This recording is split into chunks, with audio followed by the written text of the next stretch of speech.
Welcome to wishful ಅಡುಗೆ ಮನೆ. ಇವತ್ತು ನಾವು ಜೋಳನ ತಗೊಂಡಿದ್ದೀವಿ. ಇದು ಸ್ವಲ್ಪ ಗಟ್ಟಿ ಜೋಳ ಬರುತ್ತಲ್ಲ, ಆ ಜೋಳ. ಸ್ವೀಟ್ ಕಾರ್ನ್ ಬೇಕಾದರೂ ತೊಗೋಬೋದು.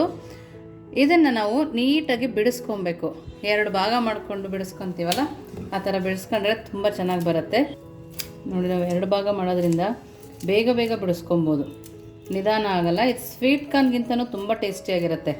ನಮಗೆ ಸ್ವೀಟ್ ಕಾರ್ನಲ್ಲಿ ಮಾಡಿದಾಗ ಸ್ವಲ್ಪ ಸ್ವೀಟ್ ಅನಿಸುತ್ತೆ. ಇದು ಖಾರವಾಗಿ ಸಕ್ಕತ್ತಾಗಿರುತ್ತೆ. ತುಂಬಾ ಒಳ್ಳೆ ರೆಸಿಪಿ ಅಂತ ಹೇಳ್ಬೋದು. ನೋಡಿ, ನಮಗೆ ಇವಾಗ ಇಷ್ಟು ಸಾಕಾಗುತ್ತೆ. ಇದನ್ನು ನೆಕ್ಸ್ಟ್ ಏನು ಮಾಡೋದು ಅಂತ ನೋಡೋಣ ಬನ್ನಿ. ನೋಡಿ, ಒಂದು ಮಿಕ್ಸಿ ಜಾರ್ ತೊಗೊಂಡಿದ್ದೀನಿ. ನಾವು ಬಿಡಿಸ್ಕೊಂಡು ಇಟ್ಕೊಂಡಿದ್ವಲ್ಲ ಜೋಳ, ಅದನ್ನು ಹಾಕಿ ತರಿಯಾಗಿ ನಾವು ಗ್ರೈಂಡ್ ಮಾಡ್ಕೊಂಡು ಬರಬೇಕಾಗತ್ತೆ. ಇದು ತುಂಬ ಪೇಸ್ಟ್ ಥರ ಆಗಬಾರ್ದು. ಒಂದೊಂದು ಜೋಳ ಅದೇ ಥರ ಇದ್ರೇ ಚೆನ್ನಾಗಿರುತ್ತೆ. ನೋಡಿ, ಇದನ್ನು ತರಿಯಾಗಿ ನಾವು ಗ್ರೈಂಡ್ ಮಾಡ್ಕೊಂಬರೋಣ. ನೋಡಿ,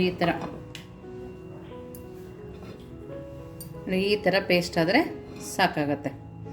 ನೋಡಿ, ಇದನ್ನು ಇವಾಗ ಇಲ್ಲಿ ಹಾಕ್ಕೊಳ್ಳೋಣ. ಒಂದು ಬಟ್ಲೊಳಗಡೆ ಸೇರಿಸ್ಕೊಬೇಕು. ತುಂಬಾ ಹೆಲ್ದಿ ರೆಸಿಪಿ. ಮಕ್ಕಳುಗಳು ತಿನ್ನಲ್ಲ ಅನ್ನೋರು ಕೂಡ ಈಸಿಯಾಗಿ ತಿಂತಾರೆ. ನೋಡಿ, ಇವಾಗ ನಾವು ಜೋಳ ಹಾಕ್ಕೊಂಡಿದ್ದೀವಲ್ಲ, ಸ್ವಲ್ಪ ಜೀರಿಗೆನ ಸೇರಿಸ್ಕೊಳ್ತಾ ಇದ್ದೀನಿ. ನಂತರ ಸಣ್ಣದಾಗಿ ಕಟ್ ಮಾಡಿರೋ ಬೀನ್ಸು, ಹಾಗೆಯೇ ಸಣ್ಣದಾಗಿ ಕಟ್ ಮಾಡಿರೋ ಕ್ಯಾರೆಟು, ನಾನು ಫ್ರೆಶ್ಶಾಗಿ ತುರಿದಿರೋ ಕಾಯಿ ತುರಿ ಕೂಡ ಸೇರಿಸ್ಕೊಳ್ತಾ ಇದ್ದೀನಿ. ಹಾಗೆಯೇ ಕೊತ್ತಂಬರಿ ಸೊಪ್ಪು, ಹಸಿಮೆಣಸಿನ್ಕಾಯಿ ಕೂಡ ಹಾಕ್ಕೊಳ್ತಾ ಇದ್ದೀನಿ. ನೋಡಿ, ಇಷ್ಟನ್ನು ಹಾಕೊಂಡ್ಮೇಲೆ ನಾನಿಲ್ಲಿ ಉಪ್ಪಿಟ್ಟಿನ ರವೆನ ಸೇರಿಸ್ಕೊಳ್ತಾ ಇದ್ದೀನಿ. ನೋಡಿ, ಉಪ್ಪಿಟ್ಟಿನ ರವೆ ಇದನ್ನು ನಾನು ಹುರಿದಿಲ್ಲ. ನಾವು ಉಪ್ಪಿಟ್ಟಿಗೆ ಹುರ್ಕೋತೀವಲ್ಲ, ಆ ಥರ ಯಾವುದನ್ನು ಹುರಿದಿಲ್ಲ, ಹಾಗೇ ಹಾಕ್ಕೊಳ್ತಾ ಇದ್ದೀನಿ. 1 ಬೌಲ್ ಆಗೋಷ್ಟು ಹಾಕ್ಕೊಳ್ತಾ ಇದ್ದೀನಿ ನಾನು. ಹಾಗೆಯೇ ಒಂದು ಅರ್ಧ ಬೌಲ್ ಆಗೋಷ್ಟು ಅಕ್ಕಿ ಹಿಟ್ಟನ್ನು ಹಾಕ್ಕೊಬೇಕು. ಕಲಿಸ್ತಾ ಕ್ವಾಂಟಿಟಿ ನೋಡಿ ಕೂಡ ಹಾಕೋಬೋದು. ನೋಡಿ, ರುಚಿಗೆ ಅನುಗುಣವಾಗಿ ಉಪ್ಪನ್ನು ಕೂಡ ಸೇರಿಸ್ಕೊಬೇಕು. ನೋಡಿ, ಇಷ್ಟನ್ನು ಹಾಕಿ ನೀಟಾಗಿ ಕೈಯಲ್ಲಿ ಕಲಿಸ್ಕೊಬೇಕಾಗತ್ತೆ. ನಾವು ಇದಕ್ಕೆ ಎಕ್ಸ್ಟ್ರಾ ನೀರು ಆ ಥರ ಏನೂ ಈಗಲೇ ಹಾಕೋಂಗಿಲ್ಲ. ನಮಗೆ ಸ್ವಲ್ಪ ಗಟ್ಟಿ ಆದರೆ ಏನು ಹಾಕೋದು ಅಂತ ಹೇಳ್ತೀನಿ. ನೋಡಿ, ಅಕ್ಕಿ ಹಿಟ್ಟು, ರವೆ ಎಲ್ಲ, ಈ ಬೀನ್ಸ್, ಕ್ಯಾರೆಟ್ ಎಲ್ಲ ಹಾಕಿರ್ತೀವಲ್ಲ, ಅದಕ್ಕೆ ಚೆನ್ನಾಗಿ ಹಿಡ್ಕೊಳ್ಳೋ ಥರ ನಾವು ಕಲಿಸ್ಕೊಬೇಕು. ನೋಡಿ, ಇವಾಗ ನೀಟಾಗಿ ಕಲಿಸ್ಕೊಂಡಿದೆ. ಸ್ವಲ್ಪನೇ ಮೊಸರನ್ನ ಹಾಕಿ ಕಲಿಸ್ಕೊಬೇಕು. ಒಂದೇ ಸರಿ ಜಾಸ್ತಿ ಮೊಸರನ್ನ ಹಾಕಬೇಡಿ, ಆವಾಗ ತೆಳು ಆಗೋ ಚಾನ್ಸಸ್ ಜಾಸ್ತಿ ಇರುತ್ತೆ. ನೋಡಿ, ಸ್ವಲ್ಪನೇ ಮೊಸರು ಹಾಕಿ ನಾವು ಕಲಿಸ್ಕೊತಾ ಇದ್ದೀವಲ್ವ, ಸ್ವಲ್ಪ ಗಟ್ಟಿ ಅನಿಸಿದ್ರೆ ಇನ್ನು ಸ್ವಲ್ಪ ಮೊಸರನ್ನ ಸೇರಿಸ್ಕೊಬೇಕು. ನೋಡಿ, ಈ ಥರ ಸ್ವಲ್ಪ ಮೊಸರು ಹಾಕಿ ಕಲಿಸ್ಕೊಳ್ತಿದ್ದೀನಿ. ಜಾಸ್ತಿ ತೆಳು ಆದರೆ ಸೋರೋಗೋ ಚಾನ್ಸಸ್ ಜಾಸ್ತಿ ಇರುತ್ತೆ. ನಾವು ಕಡುಬು ಮಾಡ್ತಾ ಇದ್ದೀವಲ್ವ, ತೆಳು ಇರಬಾರ್ದು, ಜಾಸ್ತಿ ಮೀಡಿಯಮ್ ಆಗಿ ಇರಬೇಕು. ನೋಡೋಕ್ಕೆ ಎಷ್ಟು ಚೆನ್ನಾಗಿ ಕಾಣಿಸ್ತಾ ಇದೆ, ಹೆಲ್ದಿ ಕೂಡ. ನಿಮ್ಗೆ ಯಾವ ತರಕಾರಿ ಬೇಕೋ ಆ ತರಕಾರಿನ ನೀವು ಇದಕ್ಕೆ ಹಾಕೋಬೋದು. ಮಕ್ಕಳಿಗೆ ಯಾವ ತರಕಾರಿ ಇಷ್ಟ ಆಗುತ್ತೋ ಅದನ್ನು ಹಾಕೊಂಡಾಗ ತುಂಬಾ ಖುಷಿ ಪಡ್ತಾರೆ. ನಾನು ಇದಕ್ಕೆ ಇನ್ನೂ ಒಂದು ತರಕಾರಿನ ಆ್ಯಡ್ ಮಾಡ್ತೀನಿ. ನೋಡಿ, ಇದಕ್ಕೇ ನಾನು ಇನ್ನೊಂದು ಹಾಕ್ಕೊಳ್ತಾ ಇದ್ದೀನಿ, ಸೊಪ್ಪು, ಸಬ್ಸಿಗೆ ಸೊಪ್ಪು. ತುಂಬಾ ಚೆನ್ನಾಗಿರುತ್ತೆ, ತುಂಬ ಟೇಸ್ಟ್ ಕೊಡುತ್ತೆ. ಈ ಥರ ಹಾಕಿ ನೀಟಾಗಿ ಕಲಿಸ್ಕೊಬೇಕು. ನಾವಿಲ್ಲಿ ಎಲ್ಲದನ್ನು ಸಣ್ಣದಾಗೆ ಕಟ್ ಮಾಡಿರೋದ್ರಿಂದ ತುಂಬ ಚೆನ್ನಾಗಿ ಬರುತ್ತೆ.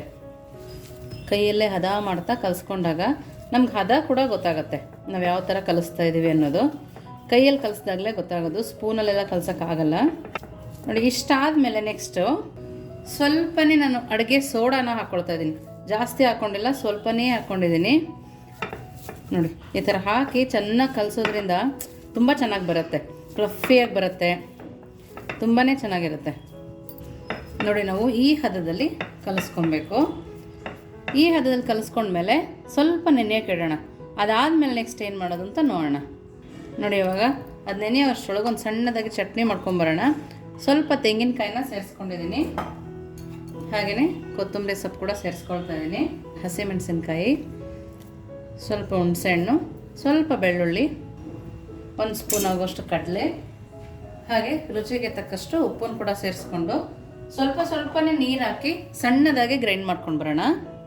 ನೋಡಿ, ಚಟ್ನಿ ರೆಡಿ ಇದೆ. ಇವಾಗ ನೆಕ್ಸ್ಟು ಅದು ನೆಂದಿದೆಯಾ ನೋಡೋಣ ಬನ್ನಿ. ನೋಡಿ, ಇವಾಗ ಇದು ನೆಂದಿದೆ. ಇದಕ್ಕೇ ಒಂದು ದೊಡ್ಡ ಸ್ಪೂನ್ ಆಗೋಷ್ಟು ಎಣ್ಣೆನ ಸೇರಿಸ್ಕೊಳ್ತಾ ಇದ್ದೀನಿ. ನೋಡಿ, ನಾವು ಎಣ್ಣೆ ಹಾಕಿ ಕೂಡ ಕಲಿಸ್ಕೊಬೇಕು.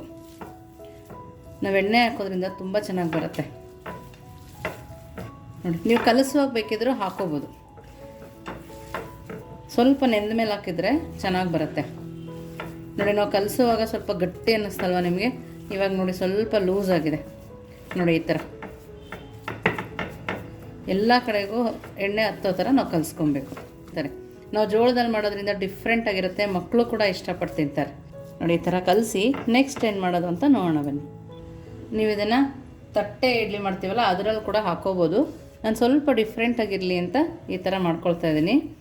ನೋಡಿ ಈ ಥರ ಮಾಡಿ ಸ್ವಲ್ಪ ಈ ಥರ ಸ್ಪ್ರೆಡ್ ಮಾಡಿ,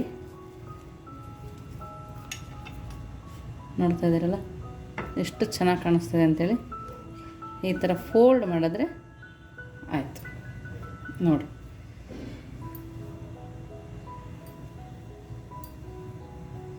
ನೋಡ್ತಾ ಇದ್ದೀರಲ್ಲ,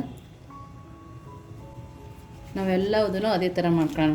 ಮಕ್ಕಳಿಗೆ ಸ್ವಲ್ಪ ಡಿಫ್ರೆಂಟಾಗಿ ಕೊಡ್ತಾಯಿದ್ದಾರೆ ಏನು ಅಂತೇಳಿ ಖುಷಿಯಾಗಿ ತಿಂತಾರೆ.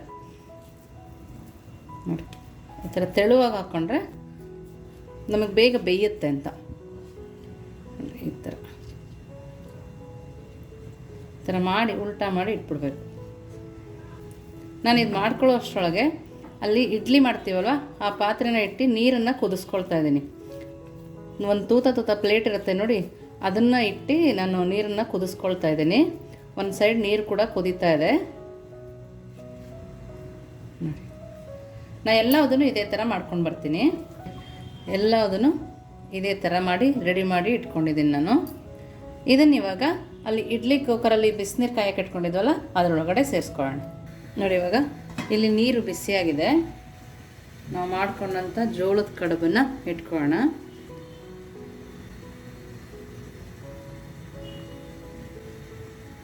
ನೋಡೋಕೆ ಕೂಡ ಎಷ್ಟು ಚೆನ್ನಾಗಿ ಕಾಣಿಸ್ತಾ ಇದೆ.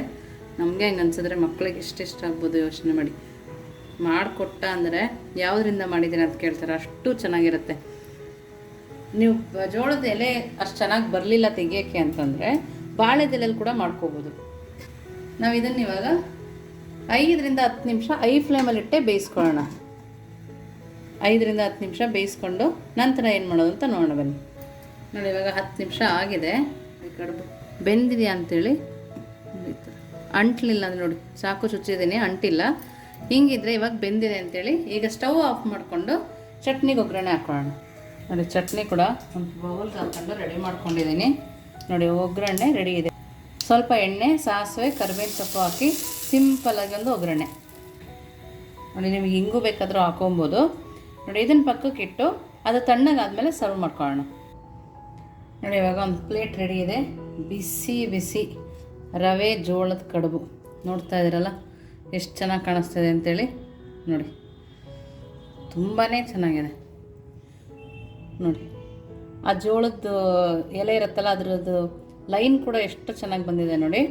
ನಾವು ಅದನ್ನು ಯಾವಾಗಲೂ ಜೋಳ ಸುಟ್ಟು ಅದ್ರ ಮೇಲೆ ಕೊಡ್ತಾರಲ್ಲ ಅವಾಗ ಅಷ್ಟೇ ತಿಂದಿರ್ತೀವಿ. ಮನೇಲಿ ಮಾಡಿ ತಿಂದಾಗ ಅದರ ರುಚಿ ಆ ಥರ ಮಾಡ್ಕೊಂಡು ತಿಂದ್ವಿ ಅನ್ನೋ ಖುಷಿನೇ ಬೇರೆ ಇರುತ್ತೆ. ನೋಡಿ ಎಲ್ಲದೂ ಅದೇ ಥರ ಬಂದಿದೆ, ನೀಟಾಗಿ ಬಂದಿದೆ. ಎಲ್ಲೂ ನಮಗೆ ಅರ್ಧಂಬರ್ಧ ಬೆಂದಿದೆ ಅಂತ ಇಲ್ಲ, ತುಂಬಾ ಚೆನ್ನಾಗಿ ಬಂದಿದೆ. ನೋಡಿ ನೋಡಿ ಎಲ್ಲದನ್ನು ತೋರಿಸ್ತೀನಿ, ಎಲ್ಲದೂ ಅದೇ ಥರ ಬಂದಿದೆ ನೋಡಿ. ಜೋಳದ ಕಡುಬು ಅಂತ ಮಾಡಿಕೊಟ್ಟಾಗ ತುಂಬಾ ಖುಷಿ ಪಟ್ಟು ತಿಂತಾರೆ. ನಾವು ಊರ ಕಡೆ ಹೋದಾಗ ಎಲ್ಲರ ಮನೆಯಲ್ಲೂ ಈ ಜೋಳ ಬೆಳೀತಾರೆ. ಆವಾಗ ಮಾಡ್ಕೊಂಡು ತಿಂದಾಗ ಇದು ಯಾವುದ್ರಲ್ಲಿ ಮಾಡಿದ್ರು ಅಂತಲೇ ಗೊತ್ತಾಗಲ್ಲ, ಅಷ್ಟು ಚೆನ್ನಾಗಿರುತ್ತೆ. ಅದರ ಜೊತೆಗೆ ಚಟ್ನಿನೂ ಒಗ್ಗರಣೆ ಹಾಕ್ಕೊಂಡ್ವಲ್ಲ ಆ ಚಟ್ನಿನೂ ಸಹ ಹಾಕ್ಕೊಂಡು ತಿಂತಾ ಇದ್ದರೆ ಸೂಪರಾಗಿರುತ್ತೆ. ನೋಡಿ ತುಂಬಾ ಅದ್ಭುತವಾದ ರೆಸಿಪಿ ಅಂತಲೇ ಹೇಳ್ಬೋದು. ಒಂದು ಸರಿ ಟೇಸ್ಟ್ ಮಾಡಿದ್ರೆ ಪದೇ ಪದೇ ತಿನ್ನಬೇಕು ಅನಿಸುತ್ತೆ. ನೋಡ್ತಾ ಇದ್ದೀರಲ್ಲ ಸಬ್ಸಿಗೆ ಸೊಪ್ಪು, ಆ ರವೆ, ಅಕ್ಕಿ ಹಿಟ್ಟು ಎಲ್ಲ ಹಾಕಿರೋದ್ರಿಂದ ಎಷ್ಟು ಹದವಾಗಿದೆ.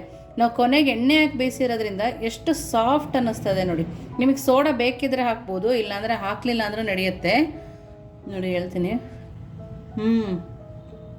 ತುಂಬ ಅಂದರೆ ತುಂಬಾ ಚೆನ್ನಾಗಿದೆ, ತುಂಬ ರುಚಿಯಾಗಿದೆ. ನೀವೇನಾದ್ರು ಇದನ್ನು ಮಾಡಿ ಮನೇಲಿ ಕೊಟ್ಟರೆ ಪದೇ ಪದೇ ಕೇಳ್ತಾರೆ ಆ ಥರನೇ ಮಾಡಿಕೊಡು ಅಂತ. ಲಂಚ್ ಬಾಕ್ಸಿಗೆ ಕೂಡ ಆಗುತ್ತೆ.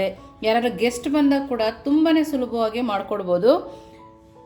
ನೀವಿನ್ನೂ ನಮ್ಮ ಚಾನಲ್ಗೆ ಸಬ್ಸ್ಕ್ರೈಬ್ ಆಗಿಲ್ಲ ಅಂದರೆ ಸಬ್ಸ್ಕ್ರೈಬ್ ಆಗಿ. ಇದನ್ನು ಮಾಡಿ ಟೇಸ್ಟ್ ಹೇಗಿತ್ತು ಅಂತ ಕಮೆಂಟ್ ಮೂಲಕ ಮಾಡೋದನ್ನು ಕೂಡ ತಿಳಿಸ್ಬೋದು. ನೀವು ಏನಾದ್ರು ಡಿಫ್ರೆಂಟಾಗಿ ಮಾಡ್ತಾಯಿದ್ರೆ ಅದನ್ನು ಕೂಡ ಕಮೆಂಟ್ ಮಾಡಿ ತಿಳಿಸ್ಬೋದು. ನೀವಿನ್ನೂ ನಮ್ಮ ವಾಟ್ಸಪ್ ಗ್ರೂಪ್ಗೆ ಜಾಯಿನ್ ಆಗಿಲ್ಲ ಅಂದರೆ ಅದು ಕೂಡ ಲಿಂಕ್ ಕೊಟ್ಟಿರುತ್ತೆ, ಜಾಯಿನ್ ಆಗ್ಬೋದು. ನೀವಿನ್ನೂ ನಮ್ಮ ಚಾನಲ್ ಸಬ್ಸ್ಕ್ರೈಬ್ ಆಗಿಲ್ಲ ಅಂದರೆ ಸಬ್ಸ್ಕ್ರೈಬ್ ಆಗಿ, ಲೈಕ್ ಮಾಡಿ, ಶೇರ್ ಮಾಡಿ. ವಿಶ್ ಫುಲ್ ಅಡುಗೆ ಮನೆಗೆ ಥ್ಯಾಂಕ್ ಯು.